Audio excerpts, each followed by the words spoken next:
اسی سورہ بقرہ میں ذرا آگے چل کر، یہ تو ہے 20واں رکوع، 19واں رکوع، 21ویں رکوع کی پہلی آیت ہے لیس البر ان تولوا وجوہکم قبل المشرق والمغرب ولکن البر من آمن باللہ والیوم الآخر والملائکۃ والکتاب والنبیین وآتى المال على حبه ذوي القربى واليتامى والمساكين وابن السبيل والسائلين وفي الرقاب وأقام الصلاة وآتى الزكاة والموفون بعهدهم إذا عاهدوا والصابرين في البأساء والضراء وحين البأس۔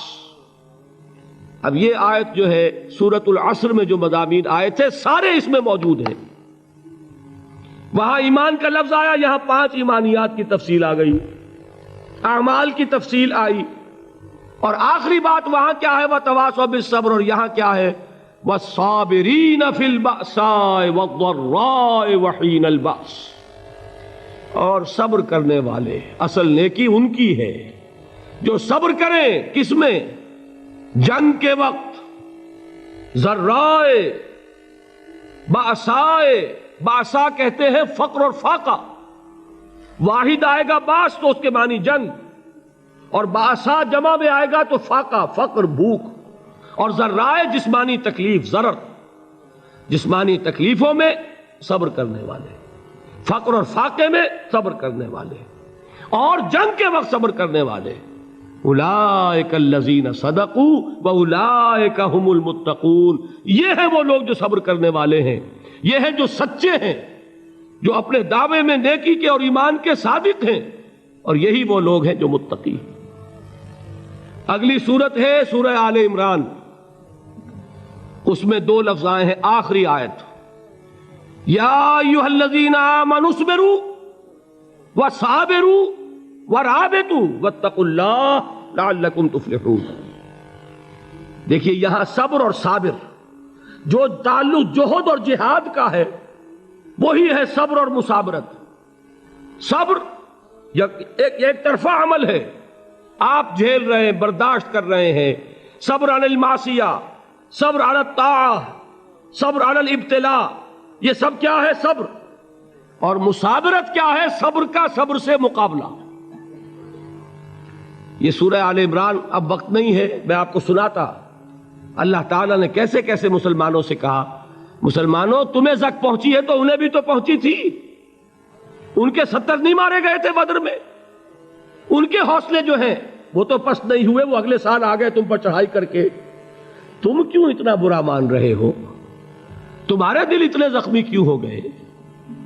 تمہیں تکلیف پہنچتی ہے تو انہیں بھی پہنچتی ہے۔ اپنی غیرت جو ہے ہمیں ذرا اس کا جائزہ لینا چاہیے۔ لوگ باطل نظریات کے لیے کتنی قربانیاں دے رہے ہیں، لوگ باطل چیزوں کے فروغ کے لیے کتنی محنتیں کر رہے ہیں۔ جیسا کہ میں نے ابھی کہا تھا، اسی غیرت کو چیلنج کرنے کے لیے، ذرا آپ کی حمیت دینی کو جوش دلانے کے لیے، قادیانی نوجوان کتنی تعداد میں اپنے آپ کو دین کے لیے وقف کرتا ہے، اور آپ کتنے نوجوان ہیں جو اپنے آپ کو دین کے لیے وقف کر دیں، اور ہوں وہ کھاتے پیتے گھرانوں کے لوگ۔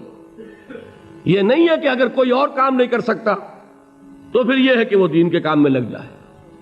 باصلاحیت لوگ، کھاتے پیتے لوگ، ذہنی استعداد رکھنے والے لوگ، اونچے گھرانوں کے لوگ، وہ وقف کریں اپنے آپ کو دین کے لیے۔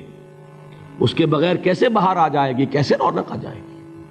تو دنیا میں باطل نظریات والے جو ہیں، یہ بات کہی گئی ہے، مسلمانوں تم اگر توحید کے لیے لڑ رہے ہو، دیکھتے نہیں ابو جہل کو، اس نے گردن کٹوائی ہے شرک کے لیے، شرک کے لیے گردن کٹوائے، اور تم توحید کے لیے گردن کٹوانے کو تیار نہ ہو۔ اس نے گردن کٹوائی کہ نہیں کٹوائی؟ اور کس طرح کٹوائی ہے؟ چونکہ بڑا متکبر قسم کا، فرعون قسم کا شخص تھا، جب گردن کاٹنے لگے تو کہتا ہے ذرا نیچے سے کاٹنا، تاکہ جب تم نیزے کے اوپر چڑھاؤ میرے سر کو تو اونچا نظر آئے، معلوم ہو سردار کا سر ہے۔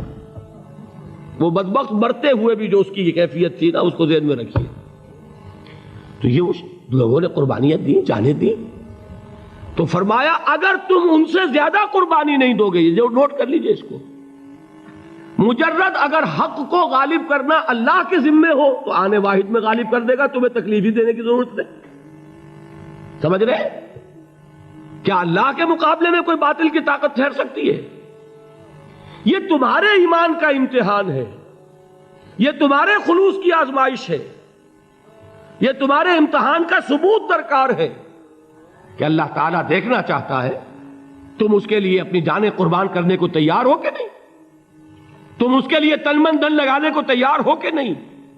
اور یہ جان لو کہ اگر کفار اور مشرکین اور ملحدین اور باطل نظریات والے وہ جو کچھ قربانیاں اپنے باطل نظریات کے لیے دے رہے ہیں ان سے زیادہ اگر تم نہیں دو گے تو حق غالب نہیں ہوگا۔ انہوں نے جو صبر کیا ہے اپنے باطل نظریات پر، اگر تم اس سے زیادہ صبر کا ثبوت نہیں دو گے اپنے اس حق پر تو حق غالب نہیں ہوگا۔ اس لیے فرمایا یا ایھا الذین آمنوا اصبروا وصابروا، نہ صرف یہ کہ صبر کرو بلکہ صبر میں اپنے دشمنوں سے آگے نکلو، ان کے صبر سے بڑھ کر صبر کرو۔ وَرَابِطُوا، مرابطہ کہتے ہیں چوکس رہنا، ہوشیار، پہرا دو، ایسا نہ ہو کہ دشمن جو ہے غفلت میں تمہارے اوپر کوئی حملہ جو ہے کر بیٹھے۔ وَاتَّقُوا اللَّهَ، اور اللہ کا تقوی اختیار کرو، لعلکم تفلحون، تاکہ تم فلاح پاؤ۔